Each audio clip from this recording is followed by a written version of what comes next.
So in this वे जो gas laws हैं वो कंप्लीटेड हैं। And next comes KMT which is the kinetic molecular theory of gases। तो इन सभी लॉज के रीजन्स को एक्सप्लेन करने के लिए गैसेस के लिए एक थ्योरी दी गई है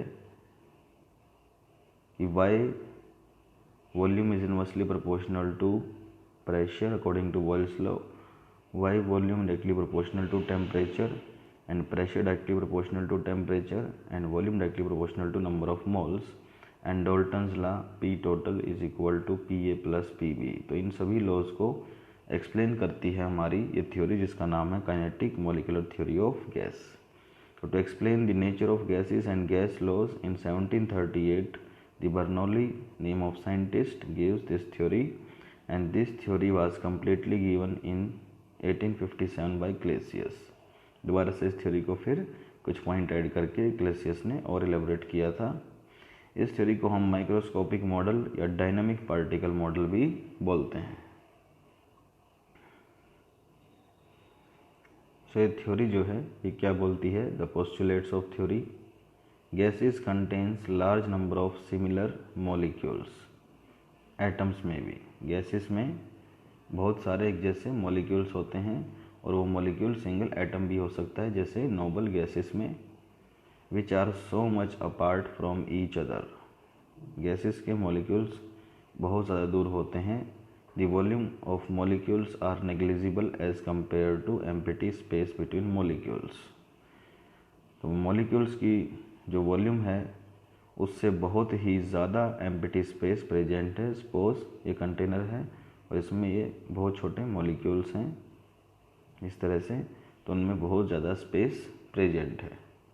and number 2, the forces of attraction and repulsions and gravity are zero between and on the molecules. Means gases के मोलिक्यूल्स में ना तो कोई अट्रैक्शंस है ना कोई रिपल्शंस, और ग्रेविटी भी उनके ऊपर कोई काम नहीं करती है। Number 3, molecules are not fix. Molecules fix नहीं होते गैसेस के, they are moving continuously. Gas के मोलिक्यूल्स कॉन्टीन्यूसली जिगजैग मोशन में मूव करते रहते हैं और मोशन के दौरान रैंडम डायरेक्शंस में उनकी रैंडम वेलोसिटी होती हैं, इक्वल स्पीड नहीं होती। किसी मॉलिक्यूल की स्पीड हाई है तो किसी की speed low. Molecules keeps on colliding, और इसीलिए जब मॉलिक्यूल्स एक दूसरे के पास आ जाते हैं तो उनमें कोलिजन होता है with each other and the collisions are perfectly elastic.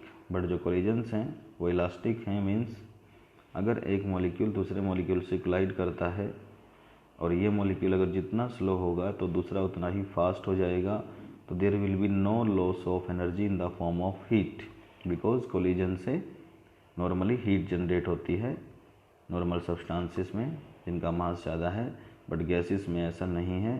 So total energy of system remains constant. And the fifth point is molecules collides on the walls of container. Molecule जो हैं मोशन की वजह से जिस container में रखे हुए हैं उसकी वॉल्स पर कोलिजन करते हैं जो मॉलिक्यूल वॉल के पास हैं and exerts pressure on the walls, और इसीलिए गैस के मॉलिक्यूल्स अपनी वेलोसिटी और स्पीड की वजह से लगाते हैं pressure. And the sixth point is average kinetic energy remains constant. तो मॉलिक्यूल्स की जो एवरेज एनर्जी है, टोटल एनर्जी, वो कांस्टेंट रहेगी बिकॉज मॉलिक्यूल्स में है काइनेटिक एनर्जी, और अगर एक मॉलिक्यूल फास्ट हो जाता है तो दूसरा स्लो, और एक फास्ट को दूसरे ने कोलाइड किया जो उससे भी फास्ट है, तो जो स्लो है वो फास्ट हो जाएगा और जो फास्ट मोशन में है वो स्लो हो जाएगा।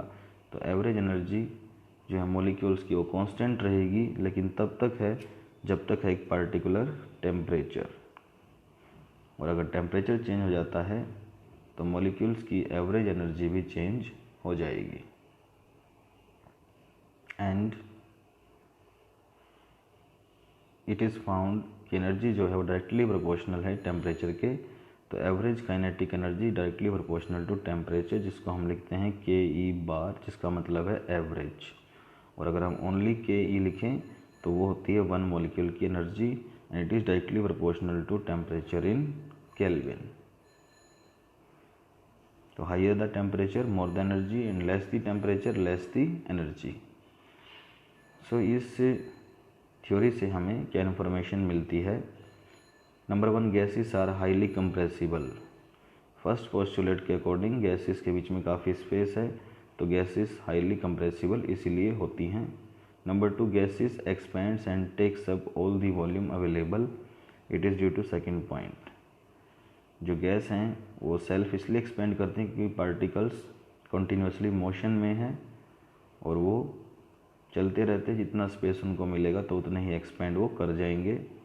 Gases do not settle down, gases कभी भी नीचे नहीं बैठेंगे due to gravity, because fourth postulate के अकॉर्डिंग जो ग्रेविटेशनल फोर्स हैं गैसेस पे वो हैं 0। And the fourth point is gases do not have fix shape according to third postulate, because gases जो हैं उनके पार्टिकल्स कंटिन्यूसली मोशन में हैं, रुकते नहीं हैं, और इसी वजह से उनकी एक पार्टिकुलर फिक्स शेप नहीं होती लाइक सॉलिड्स। सो इसीलिए जिस कंटेनर में उनको रखा जाता है तो मॉलिक्यूल्स एक दूसरे से टकराकर पूरे में फैल जाते हैं और पूरी वॉल्यूम को ऑक्यूपाई कर लेते हैं। Number 5, gases exerts pressure according to fifth postulate. तो गैसेस प्रेशर लगाते हैं, ये फिफ्थ पॉइंट में बताया गया है, due to their motion and with increase of temperature the molecule starts moving faster. तो टेम्परेचर इंक्रीज करने से मॉलिक्यूल्स जो हैं उनकी वेलोसिटी बढ़ जाती है, उनको हीट एनर्जी मिलती है और इसकी वजह से जो प्रेशर है वो भी इंक्रीज करेगा, बिकॉज अगर स्पीड ज़्यादा होगी तो कंटेनर के सरफेस पे वो ज़्यादा प्रेशर लगाएंगे। तो इन सभी पॉइंट्स को यूज़ करके हम सभी लॉज को एक्सप्लेन कर सकते हैं। फॉर एग्जांपल, बॉयल्स लॉ के according if temperature remains constant, temperature अगर कांस्टेंट है तो हमने गैस के अंदर कंटेनर की वॉल्यूम को इंक्रीज़ कर दिया तो ये मॉलिक्यूल पूरे कंटेनर में फैल जाएंगे और पर यूनिट एरिया मॉलिक्यूल्स का नंबर जो है वो कम हो जाएगा। तो वॉल्यूम इंक्रीज़ करने से प्रेशर हो जाएगा डिक्रीज़। सेकेंड, चार्ल्स लॉ के अकॉर्डिंग गैस का अगर हम वॉल्यूम बात करें टेम्परेचर के डायरेक्टली प्रोपोर्शनल है एट कांस्टेंट प्रेशर। तो अगर हमने एक गैस के कंटेनर के टेम्परेचर को इंक्रीज़ किया तो मॉलिक्यूल्स की एनर्जी इंक्रीज़ हो जाएगी और एनर्जी इंक्रीज़ करेगी तो उससे प्रेशर जो है वो इंक्रीज़ करेगा और वॉल्यूम यहाँ कांस्टेंट है। तो ये है हमारा third Gay Lussac law, pressure directly proportional to temperature जब वॉल्यूम कांस्टेंट है। और अगर हमें इस इंक्रीज प्रेशर को कम करना है तो हम वॉल्यूम को इंक्रीज़ कर देंगे। तो वॉल्यूम इंक्रीज़ करने से ही प्रेशर कांस्टेंट रह सकता है। तो volume is directly proportional to temperature if pressure is maintain constant. And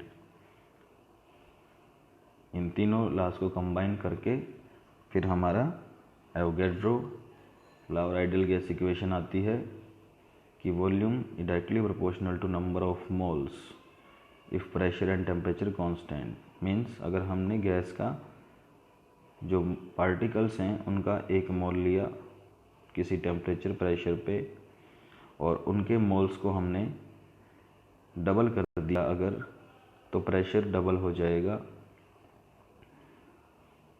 और उस प्रेशर को इनिशियल प्रेशर यानी कांस्टेंट रखने के लिए हमें वॉल्यूम एक्सपेंड करनी पड़ेगी, बिकॉज वॉल्यूम इंक्रीज़ करने से पार्टिकल्स पर यूनिट एरिया कम हो जाएंगे और उसकी वजह से प्रेशर भी कम हो जाएगा और वही प्रेशर आ जाएगा। तो मोल्स इंक्रीज़ करने से वॉल्यूम इंक्रीज़ करेगी अगर हमें रखना है pressure constant. And same way अगर टेम्परेचर इंक्रीज़ कर दें हम इस हाफ कंटेनर का तो मॉलिक्यूल्स का प्रेशर फिर से बढ़ जाएगा और उससे मेंटेन करने के लिए हमें फिर से वॉल्यूम को इंक्रीज़ करना पड़ेगा। तो इसीलिए टेम्परेचर और प्रेशर को कांस्टेंट रखने के लिए मोल्स जो हैं वो डायरेक्टली प्रोपोर्शनल हैं वॉल्यूम के। और लास्ट जो है हमारा डाल्टन्स लॉ।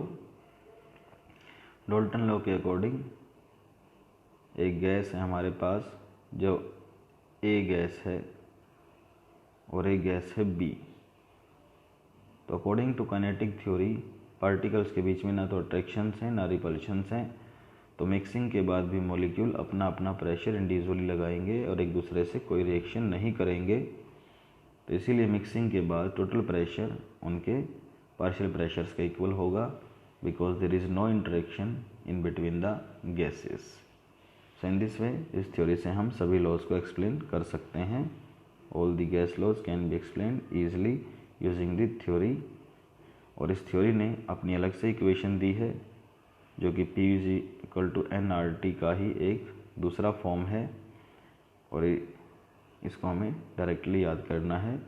PV = 1/3 mnu², जिसमें P प्रेशर है, V वॉल्यूम है, 1/3 कांस्टेंट, n है नंबर ऑफ मोल्स, m है गैस का मोलर मास और u है गैसेस की वेलोसिटी, जिसको यहाँ पर RMS वेलोसिटी बोला गया है, जो है रूट मीन स्क्वायर वेलोसिटी।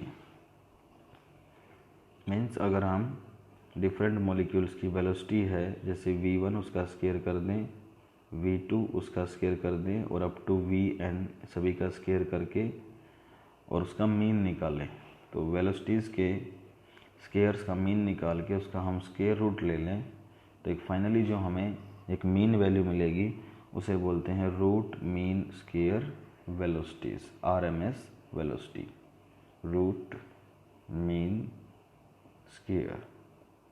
तो square root of the mean of the squares of velocity is called U। तो यहाँ सिंबल थोड़ा सा चेंज हो जाएगा। So this equation can be used to drive all the gas laws. इस equation से भी हम सभी गैस लॉज को ड्राइव कर सकते हैं, और इसीलिए ये PV = nRT का ही एक दूसरा फॉर्म माना जाता है। तो उसके लिए हम रिलेशन निकालेंगे काइनेटिक एनर्जी और टेम्परेचर, और इसको PV = nRT में कन्वर्ट करेंगे। अगर गैस का मोल 1 होता है तो उसके लिए PV RT के इक्वल हो जाएगा, n की वैल्यू है 1। तो हम PV RT के इक्वल कैसे कर सकते हैं, देखिए अगर हम इस इक्वेशन के राइट साइड में इसको 2 से मल्टीप्लाई करें, 2/3 और 2 से डिवाइड करें 1/2, तो ये इक्वेशन हो जाएगी 2/3 and 1/2 mu², and 1/2 mu² means V², वो होता है काइनेटिक एनर्जी। तो ये है 2/3 इंटू काइनेटिक एनर्जी, और PV होता है इक्वल टू RT, तो RT is equal to 2/3 into kinetic energy. So अगर Na जो है वो है एवोगैड्रोस नंबर,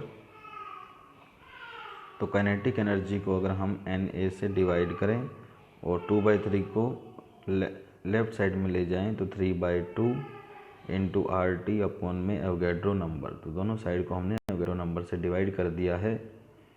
तो 1 मोल ऑलरेडी था और अब एक मॉलिक्यूल आ गया, तो ये पर मॉलिक्यूल एवरेज एनर्जी आ जाएगी, जो है 3/2 R/Na इंटू T, जिसमें R/Na को बोलते हैं बोल्ट्जमैन कांस्टेंट, और ये है average kinetic energy. Kinetic energy bar जो है kinetic energy of 1 molecule average. So kinetic energy directly proportional to temperature.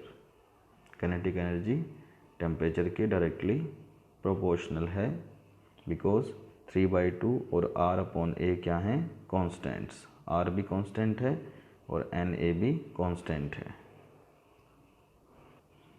And according to kinetic molecular theory ये पोस्टुलेट ऑलरेडी बताया जाता है। तो काइनेटिक एनर्जी टेम्परेचर के डायरेक्टली प्रोपोर्शनल है, तो PV भी टेम्परेचर के डायरेक्टली प्रोपोर्शनल है, तो PV है इक्वल टू RT।